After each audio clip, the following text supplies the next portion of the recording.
अस्सलाम वालेकुम। शहर दस्तूर से मैं हूं अब्दुल करीम सिद्दीकी और आप हैं AQS के साथ।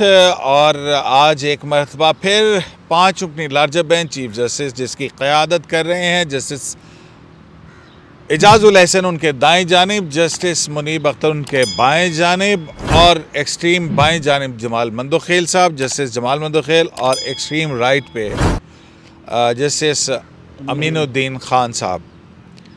और आज जो है पाकिस्तान तहरीक इंसाफ के वकील बैरिस्टर अली ज़फ़र ने अदालत की मावनत के साथ अपने दलाइल मुकम्मल कर लिए हैं। अब ये अदालत की मावनत क्यों कह रहा हूँ, क्योंकि इसमें बहुत सारा जो हिस्सा था आर्गूमेंट्स का वो जज साहिबान की तरफ से आया, लेकिन जैसे ही attorney general for Pakistan Mansoor Awan खड़े हुए हैं तो अदालत की जो पोस्चरिंग और पोजीशन थी वो बिल्कुल एक एडवर्स तरह चली गई कि बहुत ज़्यादा इंटरप्शन और बहुत ज़्यादा अदालत की तरफ से मंसूर अवान के साथ सवालात, और इस सारे सेशन को जो ज़्यादातर कंट्रोल करते रहे वो जस्टिस मुनीब अख्तर जो है वो उन्होंने इसको कंट्रोल किया। आज एक मामला भी हुआ कि जिस पे मीडिया पे ख़बरें चलीं जस्टिस जमाल मंदोखेल के एक रिमार्क के हवाले से कि 3-4 के ऑर्डर को भूल जाएं, उस हवाले से उसकी क्या सूरत हाल हो सकती है। दूसरा ये कि आज जो चीफ जस्टिस पाकिस्तान है उन्होंने तो जब समाअत ख़त्म हो रही थी वहाँ उस पर बड़ा दो टोक अंदाज के अंदर कह दिया कि इलेक्शन कमीशन के पास ये इख्तियार ही नहीं है कि वो इंतखाबात की तारीख़ को तब्दील कर सके या आगे बढ़ा दे। अदालत की तरफ से मुसलसल ये सवालात पूछे जा रहे हैं और पूछे गए हैं कि ऐसी क्या यकीन दहानी है कि 8 अक्टूबर को भी इंतखाबात होंगे। और जब इलेक्शन कमीशन ऑफ पाकिस्तान के जवाबात का जायज़ा लिया गया तो जजेस की तरफ से तवातुर से ये सवाल पूछा गया कि जो एक्सक्यूज़ इसमें दिए जा रहे हैं तो क्या ये 30 साल से पाकिस्तान के हालात ऐसे हैं तो क्या हम ये समझें कि आइंदा कभी फिर इलेक्शन ही नहीं होगा, और क्या ये जायज़ जस्टिफिकेशन है, तौजी है इंतखाबात को मुलतवी करने के हवाले से कि किटी में पैसे नहीं हैं। और फिर जब पैसों की बात आई तो जज साहबान ने कहा कि ये 20 अरब बनते हैं और जो कि जो प्रोजेक्शंस हैं कि आपका टैक्स कलेक्शन जो है वो 12,000 अरब रुपया जो है वो इकट्ठा होता है, तो ये उसका तो 5% भी नहीं बनता है। तो ये भी हो सकता है चीफ जस्टिस ने तजवीज़ दी कि हमारी तनख्वाहों समेत लोगों की तनख्वाहों से 5% काटें, क्योंकि ये कौमी कॉज है, ये एक नेशनल कॉज है।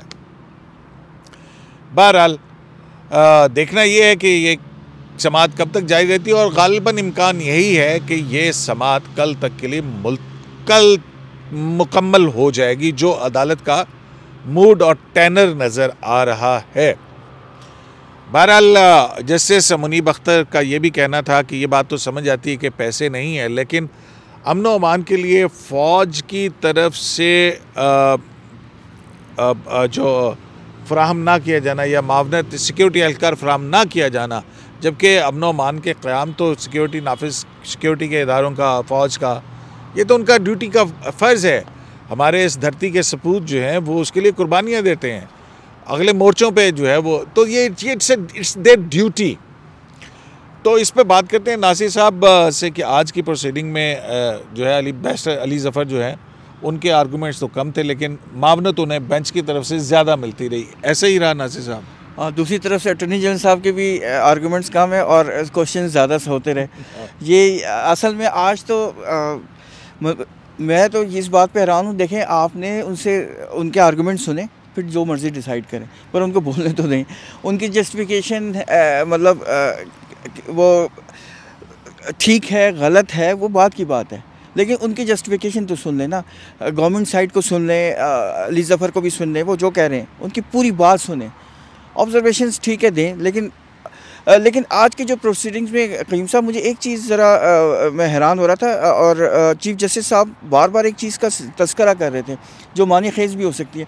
वो कह रहे थे कि मैं थ्रेशहोल्ड ढूंढ रहा हूँ जिसकी वजह से हम इलेक्शन कमीशन ऑफ पाकिस्तान की जो डिले की गई है अक्टूबर 8 तक उसको जस्टिफाई किस तरह किया जा सके, क्योंकि वो बार बार कहते हैं कि ये पहले वाक़या हो चुका है, जैसे बेनज़ीर भुट्टो साहिबा की शहादत के वक्त 2008 में 40 दिन के लिए एक्सटेंशन, लेकिन उसमें ये हुआ था कि सेनेट 1988 में हाँ, जब वो ज़ियाउल हक साहब का तैयारा गिर के तबाह हो गया था और इलेक्शंस होने थे, इलेक्शन की डेट आ चुकी थी, लेकिन फिर कुछ डिले हो गया था, लेकिन इलेक्शन फिर भी हो गए थे। तो लेकिन उस वक्त किसी पॉलिटिकल पार्टी ने ऑब्जेक्शन नहीं किया था। इस दफ़ा तो एक पॉलिटिकल पार्टी पिटीशन लेके आ गई है। तो लेकिन जो ये बात है ना कि मैं थ्रेशोल्ड ढूंढ रहा हूँ कि वो क्या थ्रेशोल्ड हो सकता है कि हम इस चीज़ को जायज़ करार दे दें। ये एक मानी खेज़ है, इसको आपको ज़रा उस पर तवज्जो देनी होगी। बेशक मतलब ये आप इसको जिस मर्ज़ी नज़र से देखें, लेकिन मैं एक फूड फॉर थॉट आपको दे रहा हूँ। अब आप इस पर क्या देखते हैं? ये नहीं, मैंने क्या देखना है, देखें वो तो अदालत एक सवालात करें, लेकिन मुझे कहीं पे भी किसी भी अमल या जेस्चर से ये बात समझ नहीं आई है कि अगर ये 90 दिन की कदगन है तो फिर अदालत बहाने क्यों ढूंढ रही है इलेक्शन को मुलतवी करने के हवाले से। वो ये क्यों ऑफर्स और पेशकश की जा रही हैं? ज़ाहिर है कि कोर्ट के अंदर जो है ना, नहीं देखिए नासिर साहब, बात ये है कि ज़ाहिर है कि इलेक्शन कमीशन का ऑर्डर जो है वो चैलेंज हुआ हुआ है। अब उसको देखना है उसकी वैलिडिटी कानूनन है या नहीं है। अब ये बातें बाकी तो सारी अदरवाइज वो उनका अपना एक होगा ज़ाहिर मामले को समझने के लिए। साहब ने हियरिंग के दौरान एक दफ़ा नहीं 2-3 दफ़ा ये बात कही है कि आइन को कोई भी उस पर अमल दरामद नहीं करता, और जो प्रेजेंट की डेट है वो 90 दिन से ऊपर है। तो अगर आपने स्ट्रिक्टली, और इस पर अली ज़फ़र ने कहा कि आइन के तालिब इल्म, आइन की तारीख़ के तालिब इल्म के तौर पे मैं इस बात को सेकंड करता हूँ कि किसी ने भी आइन पे अमल उस तरह से नहीं किया। हाँ, तो जब आपने किसी ने भी अमल नहीं किया आइन पे ऊपर, तो मैं उस पर्सपेक्टिव पे सोच रहा हूँ पे मैंने ये बात की थी। अब मैंने तो सिर्फ एक बात की है कि चीफ़ जस्टिस साहब ने एक दफ़ा नहीं 2-3 दफ़ा कहा है कि वो थ्रेशोल्ड क्या हो सकता है कि जिसके बाद हम ये कहें कि चलो ठीक है कि हालात ऐसे हैं। और फिर उन्होंने ये भी जिक्र किया, आपको याद होगा कि मैं अभी सिंध में गया रिसेंटली 2 महीने पहले, तो मैंने माइल्स ऑफ माइल्स सिंध में पानी अभी तक स्टैगनेट हुआ हुआ है, पानी अभी तक खड़ा है। और बलूचिस्तान में, लेकिन ये उन प्रोविंसेस में तो कहा जा सकता है कि चूँकि वहाँ कम्युनिकेशन के इश्यूज़ हैं, इलेक्शन नहीं हो सकते, लेकिन ये पंजाब में फिर भी उन्होंने कहा कि पंजाब में तो ये जस्टिफिकेशन नहीं है। बात वही है कि why Punjab, why other not other provinces. वो अब देखें इसका कल क्या ऊँट किस करवट बैठता है। अच्छा एजाज साहब, आपके जस्टिस मुनीब अख्तर के रिमार्क्स जो हैं, और जस्टिस आज देखा हमने जस्टिस एजाजुल हसन कल तो कुछ थोड़ा सा खामोश थे, आज अटॉर्नी जनरल फॉर पाकिस्तान जो हैं उन्होंने एक डरते डरते जो है ना, बड़े झिझकते हुए उन्होंने कहा कि जनाब कि जो एक कलेक्टिव विजडम है उसके लिए कि भाई फुल कोर्ट बना दी जाए इस मामले के ऊपर। तो उस पर चीफ जस्टिस ने कहा कि हाँ will respond to that question. वो रिजेक्ट कर दी है। जिस तरह से प्रोसीडिंग अब शुरू हो चुकी है, मुझे लगता है वो तो अटॉर्नी जनरल की इस ख्वाहिश को या इस इस्तदा को कि फुल कोर्ट बने, वो सेट असाइड ब्रश अवे कर दिया, इग्नोर कर दिया।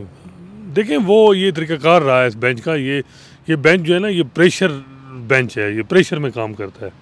क्योंकि पीटीआई की सपोर्ट मिलती है, चाहे 63A में देखें, चाहे वो मज़ारी का मामला देखें डिप्टी स्पीकर का, या जो ये मामला देखें, या इमरान खान की कंटेम्प्ट का मामला। जजेस तो यही 3 है ना, जो अगर एक साल में अगर देखें सुप्रीम कोर्ट में 3 जजेस ही हैं हाई प्रोफाइल पोलिटिकल, जिन्होंने सियासत को शेप दी है ना एक साल में, वो इन 3 जजेस ने दी है। चाहे वो शहबाज शरीफ को वज़ीर-ए-आज़म बनाया, आर्टिकल 95 का प्रोसेस कंप्लीट कराने में इनका बड़ा रोल है।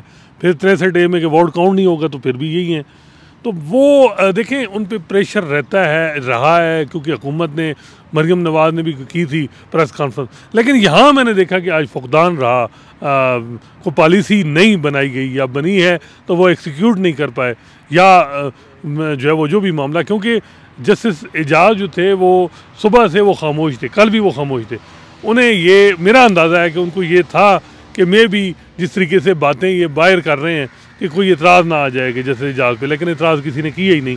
और उसके अलावा जैसे मुनीब भी खामोश रहे जब अटॉर्नी जनरल ने बात की, वो टाइम था। अटॉर्नी जनरल गालिबन वो जो है वो उनकी लिमिटेशन होती है अटॉर्नी जनरल की। उन्होंने एक ऑब्जेक्शन किए, उन्होंने कहा कि 3 जार का फैसला आ गया वो, लेकिन वो उनकी बात 2 वजह से मसाइल बने कि वो आगे नहीं चल सकी।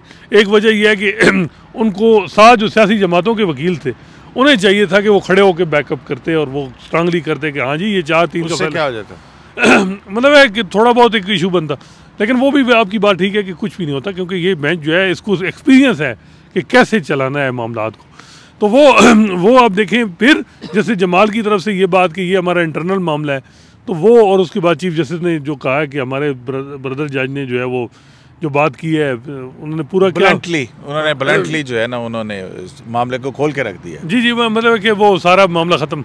तो वो उसके बाद तो मतलब है कि अब हम ये समझें कि 3-4 के ऑर्डर की कोई अहमियत नहीं है। देखिए मेरा ख्याल है मतलब वो इंटरनल मामला है या नहीं है, तो हम ये समझें कि वो जो 3-4 का ऑर्डर है उसकी कोई अहमियत नहीं है, क्योंकि अटॉर्नी जनरल ने भी शुरू में इसके ऊपर ये जस्टिस जमाल का शुरू में भी अटॉर्नी जनरल 3-4 के ऊपर जो है वो बात की, लेकिन फिर वो भी साइड पे हो गए। जाहिर है अटॉर्नी जनरल ऑफिस एक पोजीशन इस तरह की नहीं ले सकता। देखें आपने जस्टिस जमाल ने और जजेस ने यही कहा था कि जस्टिस एजाज जो हैं और जस्टिस मज़ाहिर जो हैं ये अपना माइंड डिस्क्लोज कर गए हैं कि इलेक्शन में जल्दी में सर्विस मैटर में इन्होंने टेकअप कर वो रिक्यूज़ किया। तो ये भी तो वही मैटर था, कनेक्टेड मैटर था। तो लेकिन यहाँ जस्टिस जमाल कहते हैं अच्छा 3-4 के फैसले पे वो कहते हैं इंटरनल मामला है। मेरा ख्याल है कि वो बात उन्होंने हुकूमत का केस भी काफ़ी ख़राब कर दिया उस ऑब्जर्वेशन की वजह से, और उसके बाद हुकूमत के पास कोई हुकूमत का तो केस ही नहीं है। देखें अब ये केस ही इलेक्शन कमीशन का, हुकूमत का तो केस नहीं। इलेक्शन कमीशन ने का जवाब नासिर साहब जो क्वेश्चन है वो यही है कि क्या इलेक्शन कमीशन प्रेसिडेंट के जो अनाउंस की हुई डेट है उसको ख़त्म करके डिले करके असल क्वेश्चन तो ये क्या प्रेसिडेंट में बात यह है कि प्रेसिडेंट जो है वो अब वज़ीर आज़म की एडवाइस का पाबंद है। क्या सदर ने वज़ीर आज़म की एडवाइस ली और फिर डेट दी कि नहीं बात ये है यार देखें वो जजमेंट आ गई, वो तो यही तो बात चल रही है कि जजमेंट इम्प्लीमेंट हो गई है। जो उसमें डायरेक्शन दी गई थी ना कि इलेक्शन कमीशन को कि आप प्रेसिडेंट के साथ कंसल्ट करके डेट्स अनाउंस करें, प्रेसिडेंट साहब ने जजमेंट इम्प्लीमेंट हो गया धक्के से। 2 जज साहबान लिख रहे हैं कि हमारे चीफ जस्टिस को समझ नहीं आ रही कि ये 3 का फैसला है या 4 का फैसला है, इसलिए वो ऑर्डर ऑफ द कोर्ट जारी नहीं कर रहे।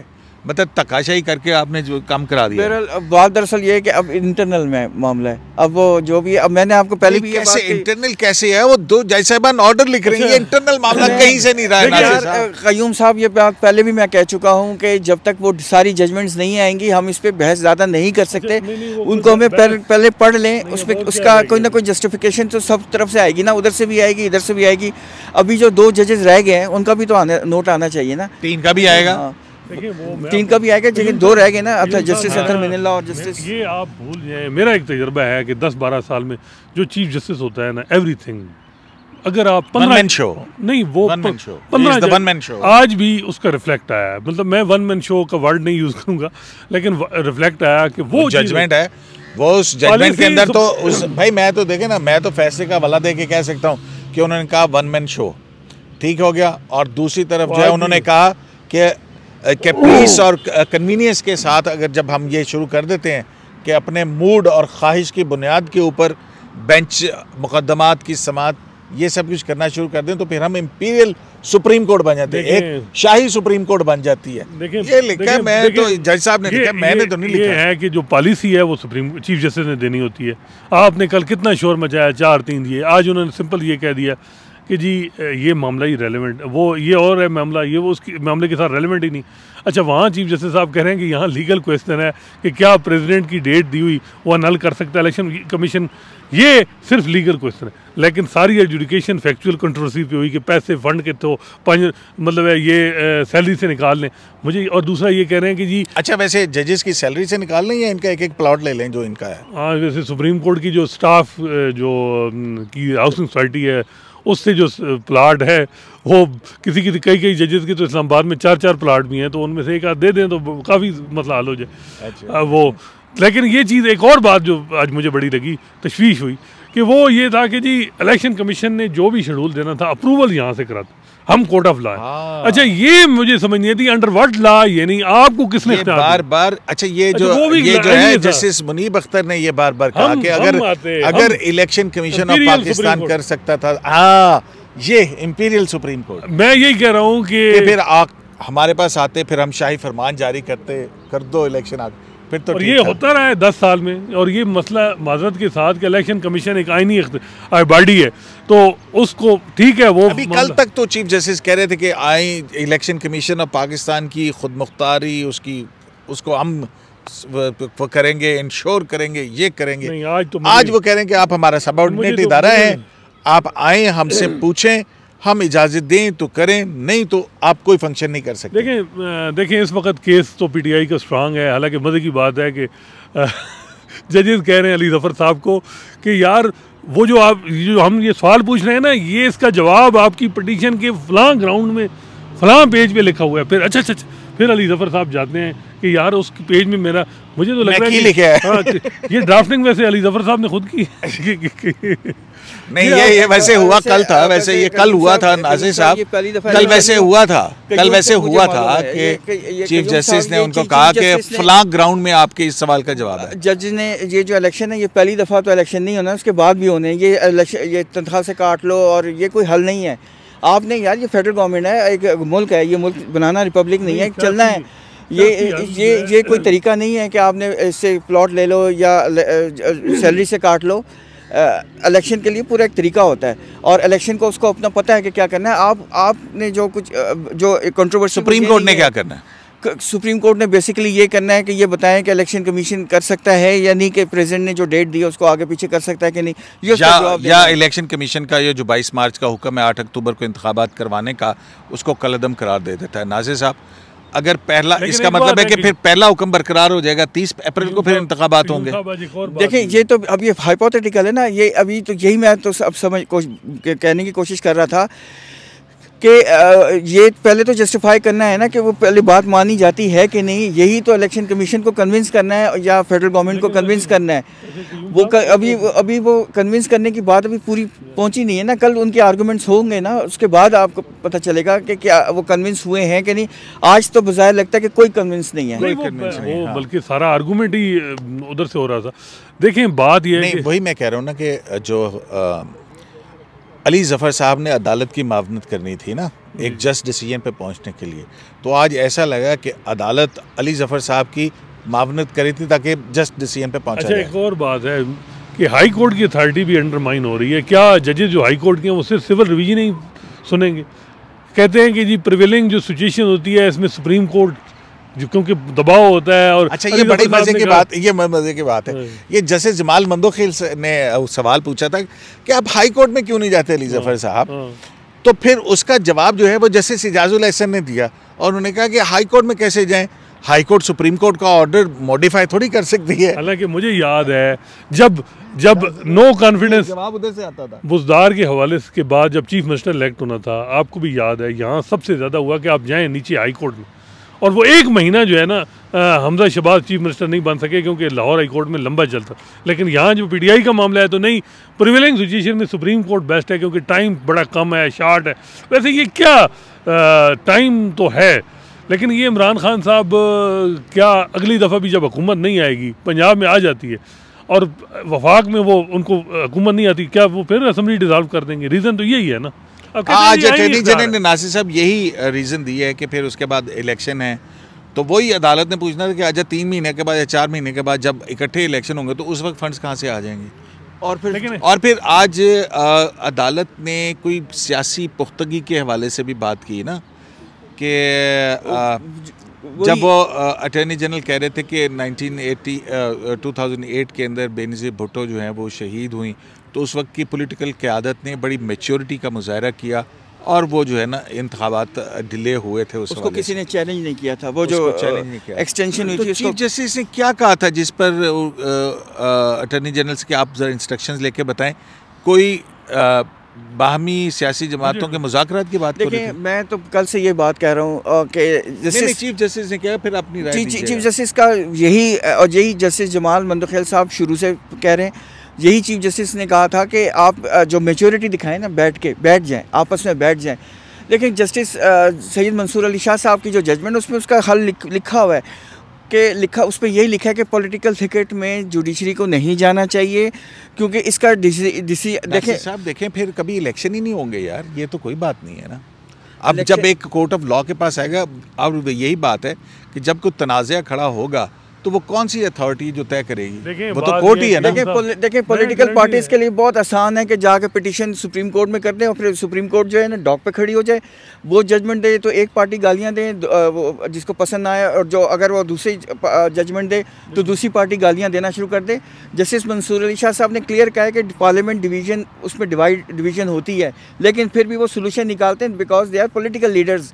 पॉलिटिकल लीडर्स का काम है सोल्यूशन निकालना, सुप्रीम कोर्ट का काम सोल्यूशन निकालना नहीं है। और मेजॉरिटी रूल की डिक्टेटरशिप भी नहीं हो सकती है, और उसके लिए भी जो है ना माइनॉरिटीज उसको साथ लेके उसका हल निकालना है। जमहूरियत यही है कि हर एक को कंपनसेट किया जाता है। अच्छा, लेकिन तो ये जो इतना लेक्चर तो एक सियासी पुख्तगी या पहले बताएं लेक्चर किसको कह रहे हैं? अदालती पुख्तगी हो जाए, कोई कम से कम जो सीनियर जज हैं, कदे कोई उन्हें भी किसी कोई नज़र आ जाए किसी बेंच में, वो भी उन्होंने भी क्या मतलब है ओथ लिया हुआ है कि to preserve and to protect the constitution.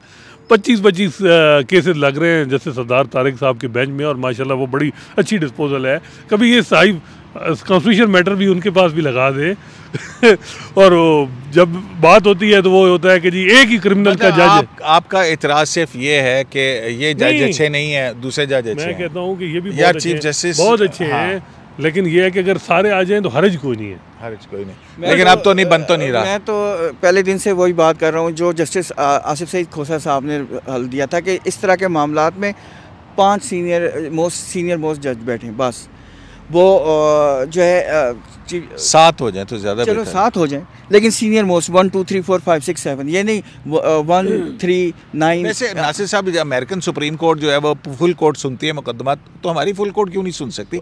मसला क्या है? अमेरिकन फुल कोर्ट सुनती है। वैसे अना का मसला है कि हम फुल कोर्ट नहीं बनाएंगे, बस आपने कह दिया हम नहीं बनाएंगे। यार अमेरिकन फुल कोर्ट जो है ना सारे केस भी नहीं सुनती, वो साल में कितने केस सुनती है? ये तो एक दिन में जितने केस सुनते हैं वो तो पूरे साल में भी नहीं सुनती। हाँ, वैसे क्यों फुल कोर्ट को चीफ जस्टिस की छेड़ है? क्या मतलब क्या है?